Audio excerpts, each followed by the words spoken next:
Il y a plusieurs choses. C'est-à-dire que la protection des données à caractère personnel sur le terrain gagne en maturité et a beaucoup gagné en maturité en 2022. C'est-à-dire que les fonctions de DPO qui avaient été soit développées, soit créées en 2018, 2019 et 2020 gagnent en maturité, c'est-à-dire que les équipes sont plus aguerries, que leur place dans les organisations s'affirme.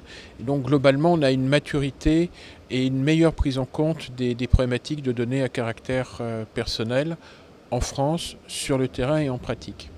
Si on regarde un petit peu les événements qui ont marqué cette première partie de 2022, on a à nouveau les problématiques des applications et des outils transatlantiques. C'est-à-dire qu'il est considéré que certaines dispositions applicables aux données aux États-Unis et aux entreprises américaines sont incompatibles avec le RGPD. Donc, ce qui crée une zone de faiblesse significative pour des outils qui ont été très largement développés par des sociétés américaines et qui sont très présents en Europe. Donc ça se traduit par un certain nombre d'arrêts et une relative fragilité pour les organisations, sachant que pour certains outils, pour certaines organisations, il y a peu d'alternatives possibles.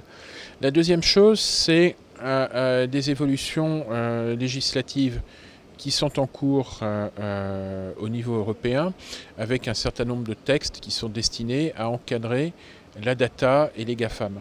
Et un des points de préoccupation que l'on peut avoir, c'est dans la définition de ce qu'est la donnée à caractère personnel, qui est une définition posée par le RGPD et qui est plutôt extensive. C'est toute information qui peut être rattachée directement ou indirectement à une personne physique identifiée. À côté de ça, les textes sont censés s'appliquer aux données n'ayant pas le caractère de données à caractère personnel. Mais cette définition large et les dispositions de ces textes font que l'on risque d'avoir concrètement de nombreux points de difficulté dans l'application et dans la coordination de ces textes avec le RGPD. On a un deuxième problème, et là qui est un petit peu plus général, c'est qu'il y a plusieurs textes qui sont en cours de préparation et que chacun de ces textes prévoit une autorité spécifique pour en assurer la régulation. Et on risque de se retrouver avec une inflation d'autorités administratives indépendantes au niveau européen, comme on en a connu une en France, qui a été contestée, si je me souviens bien, par un rapport de la Cour des comptes en disant qu'on en avait trop et que finalement, c'était peut-être pas comme ça que le rapport de la Cour des comptes l'avait dit, mais que ça fichait un peu la pagaille. Et on peut se demander si sur les données, le législateur européen, alors qu'on a du mal à identifier parce que c'est un travail à trois entre la Commission, les États, le Conseil et le Parlement européen, n'est pas en train de reconstruire quelque chose qui sera difficile à piloter, difficile à gérer et qui, de ce point de vue-là, pourrait aller à l'encontre de l'un de ses objectifs qui est de mieux contrôler les GAFAM. Alors, on a une assemblée générale, puisqu'on est une association qui fait très attention à sa bonne gouvernance et à la réalité et au bon fonctionnement donc, de ces instances. Et au bon fonctionnement de ces instances. Donc on a notre assemblée générale que l'on fait précéder de manière traditionnelle par un colloque.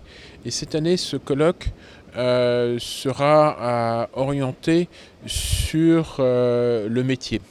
Alors le métier, il y a une étude qui a été faite par le ministère du Travail en collaboration avec la CNIL, la FCDP et l'AFPA sur qu'est-ce que le DPO, comment fonctionne-t-il, quelles sont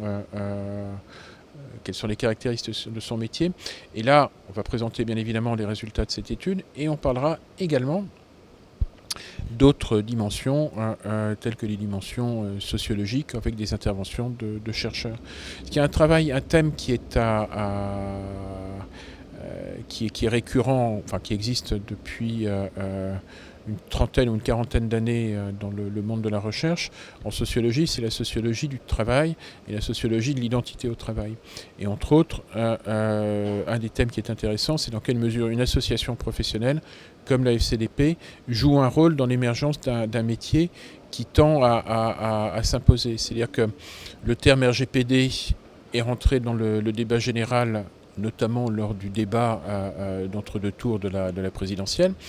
Le DPO va devenir une fonction qui, dans quelques années, prendra une place aussi naturelle que la fonction du DRH ou de la DRH ou que la fonction RH.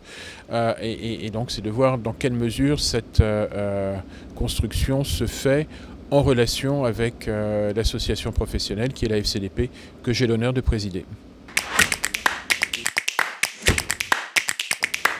C'est une excellente question. C'est deux métiers qui sont appelés à se parler, mais avec des évolutions qui sont très conséquentes, notamment du côté du métier du DSI. Parce que DSI, si je me souviens bien de la traduction, c'est directeur des systèmes d'information. Donc c'est une notion de système. Le DPO est plutôt sur la data. La data, ça passe par le système, mais ça passe aussi par d'autres systèmes. Et donc on a une relation qui est un petit peu qui est complexe et qui est liée aux mutations des traitements d'information au sein de l'entreprise. Alors c'est peut-être un peu abscon comme remarque, mais je crois que c'est un petit peu la problématique générale. C'est-à-dire qu'on ne peut pas dire que le DPO doit parler au DSI, mais ce n'est pas une fonction qui a vocation à être en interface ou en opposition permanente ou en collaboration permanente avec le DSI.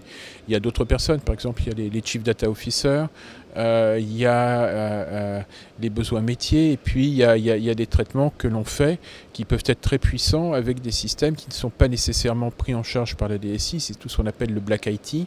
Il y a des dimensions aussi qui échappent plus ou moins à la DSI, c'est tout ce qui est lié aux applications en cloud. Donc on a des périmètres. Donc tout ça pour dire que c'est pas un sujet très très simple que de parler de la relation entre le DSI et le DPO.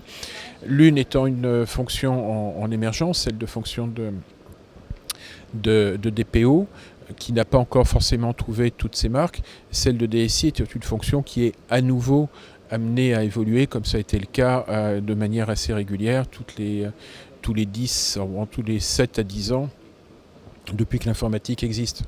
C'est-à-dire qu'il y a une histoire sur le client-serveur, mais ça, c'est une histoire pour vieilles personnes. Il y a eu les débuts d'Internet, où là, il y a eu des périodes très, très compliquées. Et là, il y a les problèmes de data qui font que les sujets ne se posent pas de la même façon, comme il y a eu les sujets de cloud, où finalement, on s'est aperçu que pour certains types d'outils, il valait mieux passer par une solution mutualisée à plusieurs pour avoir une meilleure qualité de service. Donc c'est un petit peu cette problématique-là. Ça répond peut-être pas directement à votre question, j'espère que ça éclaire un petit peu la problématique, quoi.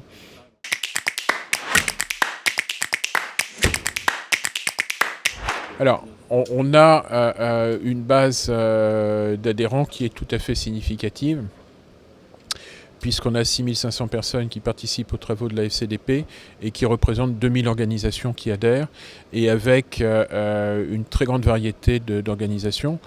On a des grandes multinationales, on a des TPE, on a des associations, on a des gens qui sont dans le secteur public, on a des gens qui sont dans le social, et on a aussi des gens qui sont dans le e-commerce, dans le marketing programmatique, et qui ont des visions et des problématiques très différentes. Donc je pense que globalement, alors, est-ce qu'on en a autant qu'on le souhaiterait? Non, bien sûr, on préférerait en avoir beaucoup plus et avoir de meilleures quantités, mais je pense qu'on a un point de vue sur la pratique de terrain, de la réalité de la protection des données à caractère personnel, qui est quand même assez unique. Alors, ce qu'on a eu comme remontée, qui a été problématique pour certains d'entre eux, c'est les décisions récentes là, sur un certain nombre d'outils transatlantiques. Ça, c'est un vrai problème, c'est un vrai sujet, et c'est des points sur lesquels il faudra trouver des solutions permettant de sécuriser les organisations qui n'ont aucune envie de se comporter en fraudeurs ni n'être dans des situations d'utilisation déloyale des données à caractère personnel. Simplement, on a un état du droit qui fait qu'on peut se retrouver en infraction pour des pratiques courantes qui cessent d'être considérées comme étant acceptables. Ça, c'est un des problèmes. La deuxième chose qui est un sujet pour les DPO, c'est les problématiques de communication et d'avoir la bonne information et de faire passer le bon message au bon moment. Ce que l'on voit aussi, c'est qu'il y a beaucoup de gens qui sont jeunes sur la fonction.